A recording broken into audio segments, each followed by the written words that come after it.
vamos a hablar de la inclusión educativa. ¿Cómo le están haciendo muchas personas que no tienen la facilidad de tener todos los accesos que buena parte de la población tiene en cuanto a lo técnico, pero también en cuanto a sus personas?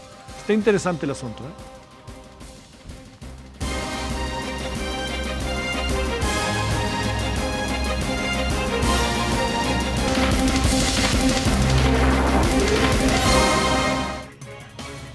Mire, algo que es muy importante en el regreso a clase es que si de por sí es complicado y hay que trabajar con voluntad y con vocación de incluir a todos en el proceso educativo, con las condiciones que tenemos ahora se requieren más variables que intervengan para poder llevarle efecto. ¿Qué quiero decir?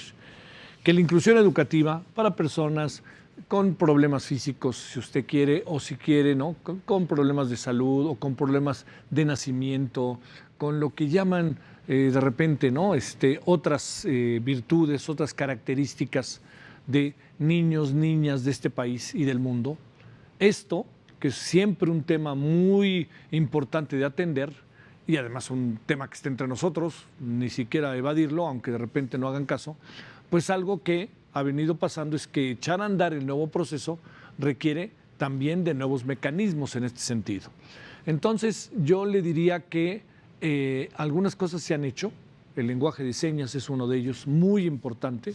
Yo he batallado, ya llegará el día en que aquí tendremos lenguaje de señas en nuestro noticiario, pero lo vemos en donde el lugar donde su servidor Estado ha tratado de instrumentarlo. Se entiende que no es un asunto fácil, tenemos que irlo poco a poco desarrollando, pero tarde que temprano va a ser una obligación para todos, para los medios, en fin. Bueno, entonces lo que tenemos es lo que hoy llamamos la inclusión educativa. Y le queremos agradecer a Itzel Hermida Carrillo. Ella es licenciada en Educación e Innovación Pedagógica y coordinadora en Educación Especial, y hoy integrante de Red Yo Cuido México. Itzel, te saludo con mucho gusto. ¿Cómo has estado? Buenas noches. Buenas noches, Javier. Muchísimas gracias por la invitación a este espacio tan importante. Y bueno, pues aquí estamos para platicar un poco sobre educación especial, educación para personas con discapacidad y pues lo que está sucediendo, ¿no? Con esta estrategia de Aprende en Casa. Muy bien. Oye, Itzel, a ver, algo que es muy importante es ¿cómo definimos el asunto? ¿Discapacidad? ¿Cuál es la manera como más precisa de definirlo en lo que corresponde a la llamada educación especial o a las personas especiales, si quieres, para definirlo de una manera precisa? Bueno, para empezar, no hay personas especiales, ¿no? Se ha utilizado mucho el término de especial para referirse a las personas con discapacidad, pero en realidad lo especial se refiere a esta educación especializada que se brinda a las personas con discapacidad para fortalecer su aprendizaje. Dentro de los sujetos de educación especial no nada más están las personas con discapacidad, sino las personas con aptitudes sobresalientes, con alguna dificultad para la comunicación, la conducta, el aprendizaje y los trastornos del desarrollo, como el trastorno del espectro autista, el famoso trastorno por déficit de atención e hiperactividad. ¿Sí? Todos estos sujetos son personas que requieren de una educación especial o educación especializada. A ver, bueno, vamos, Itzel. Yo, digamos, a mí no sé, ahorita nos dirás, no había capacidad de maniobra para que el proceso educativo se echara a andar de otra manera de la que se está echando a andar. Y uno parte de que hay seguramente un conjunto todavía de adversidades y de problemas que no se han subsanado todavía.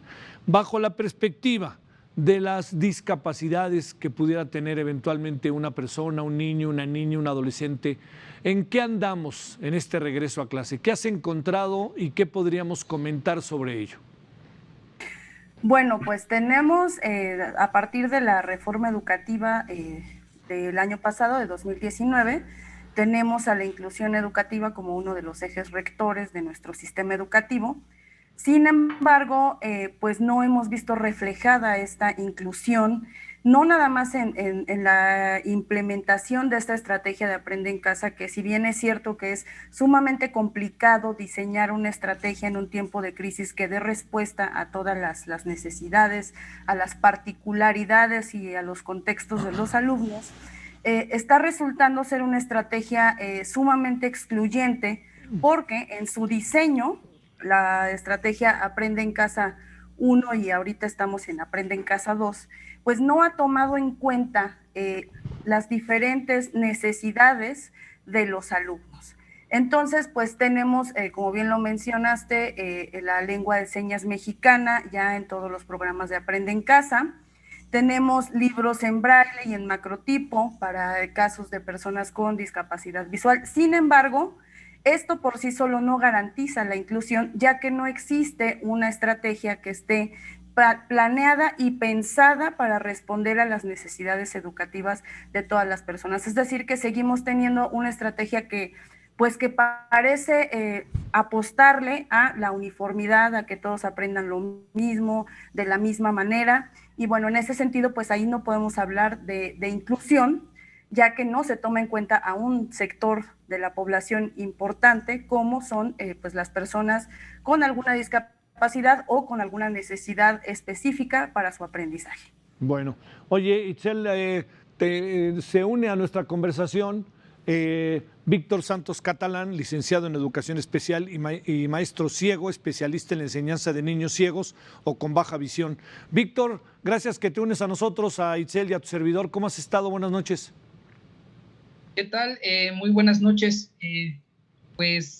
Primero que todo, celebrar el espacio, porque la participación de las personas con discapacidad es sumamente importante en el momento político en el que vivimos, pero también en el momento educativo, que sí, claro, está muy de la mano con el momento político.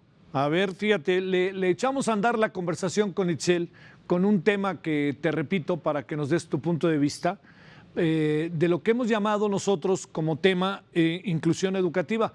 A lo mejor lo que debemos haber hecho, Itzel, es como pregunta más que como afirmación, ¿verdad? Inclusión educativa en función de lo que nos dices. Pero déjame plantearte, Víctor, ¿cómo has encontrado este regreso a clase en las condiciones en las que está? ¿Qué tanto se ha pensado en una educación especial o en las discapacidades de niñas, niños y adolescentes? Bueno, sin lugar a dudas, el momento que vivimos en términos de salud, pues es complejo y es enorme el reto, ¿no? Y el sistema educativo creo que está enfrentando una de sus mayores dificultades en toda la historia. Por un lado, pues el dar de manera pedagógica, contención y educación a la gran cantidad de niños y niñas que están inscritos en el sistema educativo, y por el otro lado, el estarse enfrentando este propio sistema educativo al incremento de la brecha de desigualdad y de discriminación y de exclusión hacia las personas con discapacidad. Y quiero decir personas con discapacidad, no nada más estudiantes, no nada más niños y niñas, sino también los profesores con discapacidad, también otros trabajadores con discapacidad e incluso también a las familias, o sea, los papás y a las mamás con discapacidad, que probablemente no tengan un hijo con discapacidad, pero ellos sí. Y entonces, aquí es donde estamos en dificultades para oye, Víctor, perdóname que te interrumpa. Grandes barreras. Víctor, perdóname que te interrumpa, pero estamos teniendo ahí problemas con el audio. Te vemos, pero con el audio. A ver si podemos ahorita recuperar luego el planteamiento que nos hacías. Y mientras aprovecho, Itzel, para preguntarte, ¿hay conciencia o sabes tú que esto sea un tema muy importante para la SEP y que esté buscando cómo entrarle a resolverlo? Porque reconocemos que no está fácil, ¿no? Pero es un tema imperioso, diríamos un imperativo para el desarrollo de la educación en el país, ¿no? Mira, pues el secretario de Educación, yo diría que desde que inició su gestión hace ya 2 años, casi 2 años, pues él siempre ha hablado de que pues la educación especial es sumamente importante, ¿no? habló hace unos días también de incluir programas específicos para educación especial dentro de Aprende en Casa.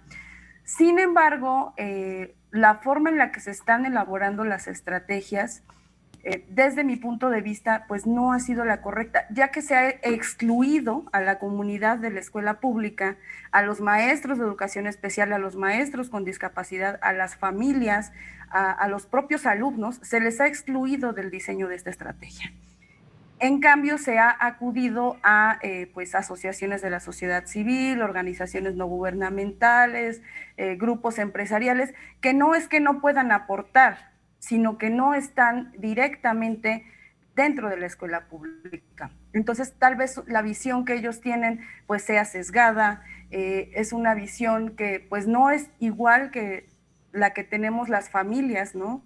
Sí. Quienes estamos en las escuelas. Entonces, yo creo que ha faltado una apertura de parte de la Secretaría de Educación Pública para involucrar a las personas con discapacidad en el diseño de la estrategia. Yo pensaría que se aprovecharía la experiencia de los maestros de educación especial con discapacidad, por ejemplo, que no son muchos, pero existen, y que ellos son los que tendrían que estar pues, poniendo sobre la mesa y diseñando esta estrategia para los alumnos con discapacidad. Entonces, en ese sentido, pues, por un lado tenemos un discurso donde se nos habla de inclusión y se nos dice que se están haciendo cosas, que es muy importante, pero por otro lado vemos que no se está tomando en cuenta la comunidad, que no hay una construcción colectiva, entonces pues parece ser un discurso pues contradictorio de parte de la SEP, ¿no? O sea, ¿no hay una atención que tú veas clara hacia la escuela pública? Te pregunto, Itzel. No, yo no veo una atención clara hacia la escuela pública. Creo que hay una estrategia que, por lo menos en lo que se refiere a personas con discapacidad, pues está sustentada en una realidad pues que no es la que viven las personas con discapacidad en las escuelas públicas, ¿no? Sí.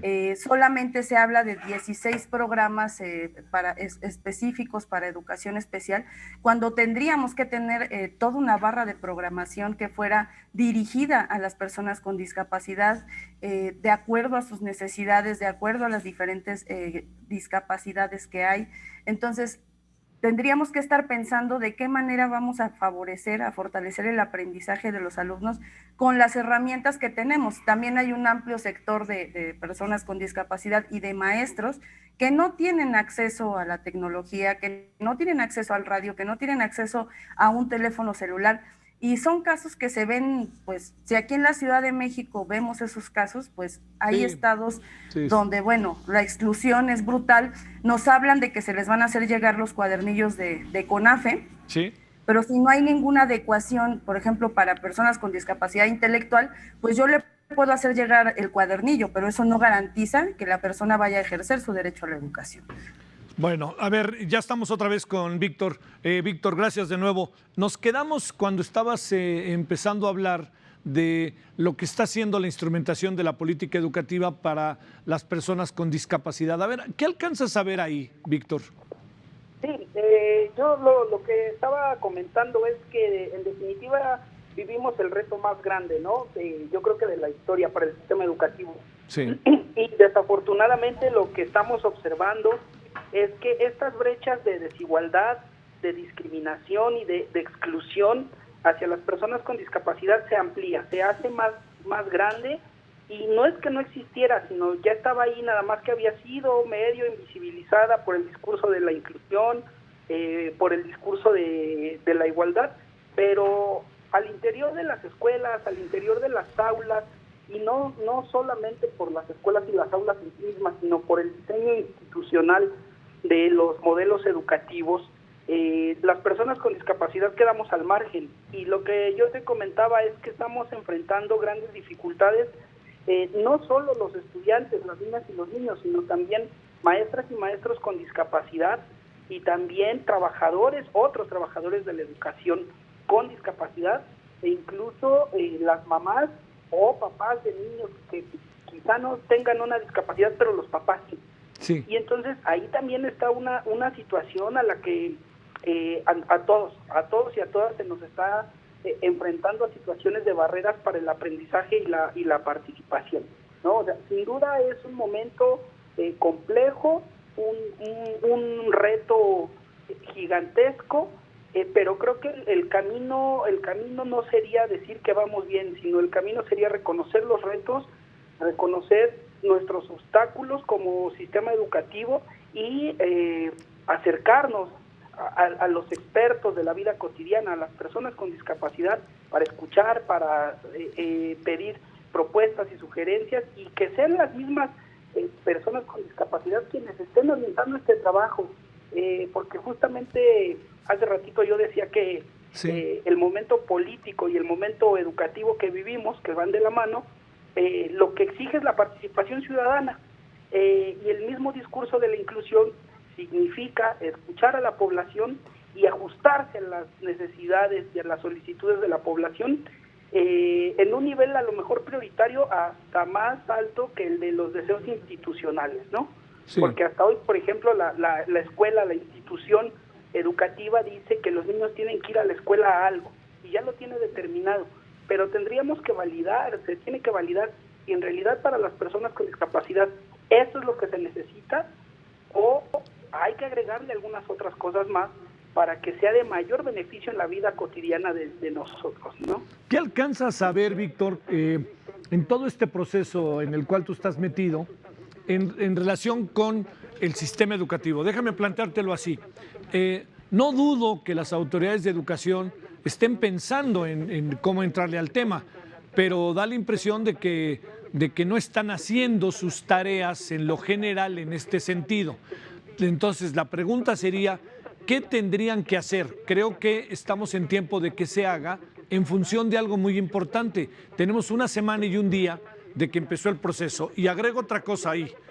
El desarrollo de la primera semana, si bien fue confuso en lo general, creo que hacia jueves y viernes, por la información que tengo, digamos, este proceso educativo en una de sus áreas empezó ya a tener vía libre, ¿no? Ya se empezaron a resolver los problemas, pero ahora estamos dándonos cuenta que tenemos otros problemas como el que ustedes están haciendo referencia. ¿Qué tendría que hacer el sistema educativo, Víctor? Mira, si en primera yo creo que tendría, o nosotros hemos propuesto desde el colectivo de Educación Especial Hoy, hemos propuesto abordar el discurso de la inclusión por tipo de discapacidad separado, o sea, la inclusión de las personas con discapacidad tal, la inclusión de las personas con discapacidad tal, porque manejar un discurso y un lenguaje tan genérico no nos hace referencia a algo concreto que sea palpable, que sea realizable.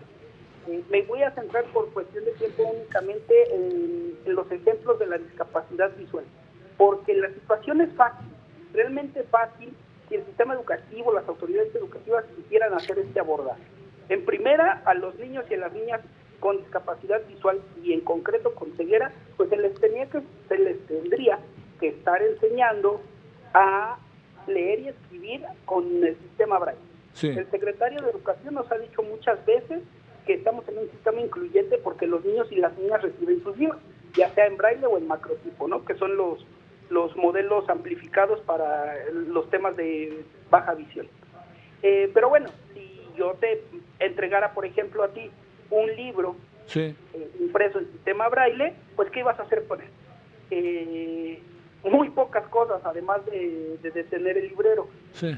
Es decir, a los niños y a las niñas se les tiene que estar alfabetizando para la lectura y la escritura en sistema Braille, aspecto que no observamos.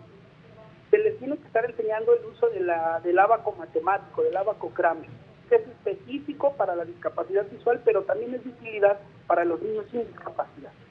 Se les tiene que estar enseñando a usar su bastón para la orientación y movilidad y favorecer la autonomía y la independencia personal. Se les tendría, y bueno, así nos podríamos ir con muchos ejemplos que hoy no están incorporados como parte fundamental del currículum básico. Y esos son los asuntos que se tienen que resolver. Hasta hoy la estrategia ha sido recomendar a las familias que acudan a diversas instituciones a que los niños reciban estas capacitaciones y estos aprendizajes. Entonces, cuando hablamos de inclusión, perdón. Sí, adelante. Cuando hablamos de inclusión. Entonces, cuando hablamos de inclusión, no podemos estar haciendo esta separación, esta canalización, esta vinculación porque entonces, como parte del discurso de la inclusión es el de barreras para el aprendizaje y la participación, nosotros mismos como sistema educativo estamos generando una barrera para el aprendizaje y la participación, porque le estamos pidiendo a la familia que vaya fuera de la escuela a buscar respuestas y encontrar respuestas que debería de encontrar dentro de la escuela. A ver, vamos a cerrar. Itzel, en tu experiencia, en tu trabajo a lo largo de buen tiempo, te diría, ¿qué tendría que empezar a hacer la SEP? Que creo, insisto, que en función de que el semestre, que el año escolar, el año lectivo, ¿no? Itzel, como le llaman, lleva una semana y un día, y estamos en posibilidad, además, por otra razón, se está haciendo un poco como resumen de lo que pasó en el pasado año, ¿no? Entonces, si se trata de empezar, todavía estamos en tiempo para hacer muchas cosas. ¿Qué tendría que hacer la SEP, Itzel, en relación a la educación especial y a las personas con discapacidad? Bueno, pues yo creo que lo primero que tendría que hacer sería abrir el diálogo, ¿no? Involucrar a las familias, involucrar a las propias personas con discapacidad e involucrar a los maestros en la construcción de las estrategias. Abrir el diálogo, pero con todo el país, ¿no? Porque evidentemente las condiciones de una persona con discapacidad en la Ciudad de México pues no son las mismas que las de una persona con discapacidad en Sonora, por ejemplo, o en Oaxaca. O sea, entonces se tendría que dialogar para buscar la construcción de una estrategia colectiva. Pienso también que la SEP tendría que dejar de centrarse en que este ciclo escolar pues se cumpla con el currículo, ¿no? Con los aprendizajes establecidos en los planes y programas de estudio, y empezar a pensar más en qué necesitan aprender las personas con discapacidad, las familias y, bueno, todos los alumnos en general, ¿no? Porque estamos en un tiempo de crisis, de duelo, de pérdida, de situaciones difíciles que estamos enfrentando todos. Y yo creo que algo que sería muy importante sería, pues, que a lo mejor las clases, las lecciones, esta estrategia, pues estuviera enfocada en eso, ¿no? En fortalecer la convivencia familiar, por ejemplo, en brindar estrategias de contención emocional, favorecer la salud mental. Yo creo que eso sería como más importante, más valioso en este momento, que centrarse en que se complete el plan de estudios de geografía, de química, de ciencia, o sea, no porque eso no sea importante, ¿no? Sino porque hay que pensar en que pues no estamos teniendo un ciclo escolar normal, no estamos teniendo familias que la estén pasando bien, es decir, no estamos de vacaciones en nuestra casa, ¿no? Sino es una situación muy complicada. Pero yo creo que todo esto, o sea, para lograr una verdadera estrategia que sea realmente incluyente, pues hay que involucrar a la comunidad de las escuelas públicas, ¿no? Sí, claro, ahí está la clave. Que sean ellos, ¿no? Que sean ellos los que digan qué se necesita, los que pongan sobre la mesa las problemáticas y los que propongan también alternativas de solución. Bueno, por lo pronto, hasta donde alcanzo a ver, Itzel, han pasado un solo programa hasta ahora de educación especial, uno solo, y va a pasar, se presume, 2 veces por semana, que eso, no sé, puede ser un paliativo importante en una etapa inicial. Pues hay, bueno, el ciclo escolar pasado se puso en marcha un sitio dentro de Aprende en Casa, una sección ya de educación inclusiva, ¿no? Que incluye obviamente una sección de educación especial, donde hay diferentes materiales, estrategias, incluso unas fichas, ¿no? Que se pueden descargar para realizar las actividades. Sin embargo, volvemos a lo mismo, ¿no? Son actividades que no están diseñadas partiendo de las necesidades reales de las familias, de los alumnos, y que siguen en esta línea, ¿no? De todas las personas con discapacidad aprenden lo mismo de la misma manera, ¿no? Pues 16 programas de televisión para personas con discapacidad, digo, no es nada, ¿no? Yo pensaría que tendremos que tener por lo menos pues un par de horas diarias de programación específica, además de muchas otras estrategias, ¿no? Sale. Entonces, muy bien. Pues no hay algo enfocado, ¿no? Que realmente dé respuesta. A ver, cerremos, si no te importa, en breve, Víctor. ¿Qué hacemos entonces? Ya nos has dicho algunas pautas, pero ¿qué hacemos en el corto plazo, tomando en cuenta que está empezando el año escolar? ¿Andas por ahí, Víctor? Sí, aquí estoy. A ver, te preguntaba, Víctor, ¿qué hacemos tomando en cuenta que acaba de empezar el año escolar y hay tiempo para muchas estrategias desarrollarlas o empezar o debatirlas o discutirlas? Sí, mira, yo considero que es importante estar trabajando, aunque sea a distancia, a través de la televisión, pues las formas en que los niños y las niñas con discapacidad participen en las actividades diarias de su casa, en la cocina, para elaborar una ensalada, para preparar un jugo, un licuado, cosas que le ayudan en la supervivencia, en el día a día.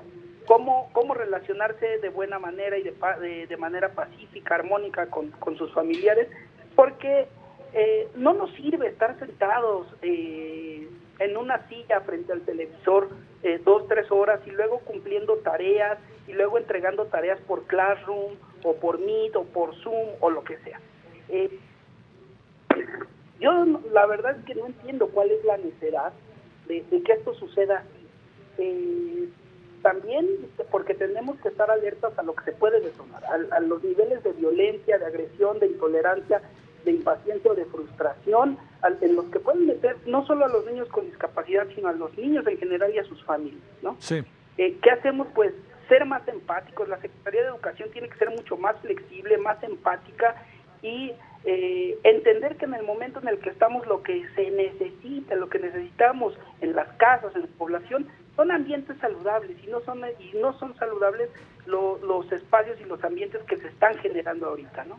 Bueno, Víctor, te mando un saludo y agradecido que estuviste con nosotros. Igual, un fuerte saludo y bueno, nos jugó una mala pasada la lluvia y la tecnología, pero oye, aquí andamos. Pero ni te preocupes que escuchamos todo lo que nos tenías que decir, te lo puedo asegurar. Gracias, Víctor. Buenas noches. Gracias. Itzel, te mando un gran saludo, Itzel Hermida. Muchas gracias que en verdad que estuviste con nosotros esta noche. Muchísimas gracias a ti por el espacio y pues sobre todo muchas gracias por el interés en hablar de este tema tan importante como es la educación de las personas con discapacidad. Sale, un abrazo, buenas noches a los dos. Gracias. Igualmente, hasta luego.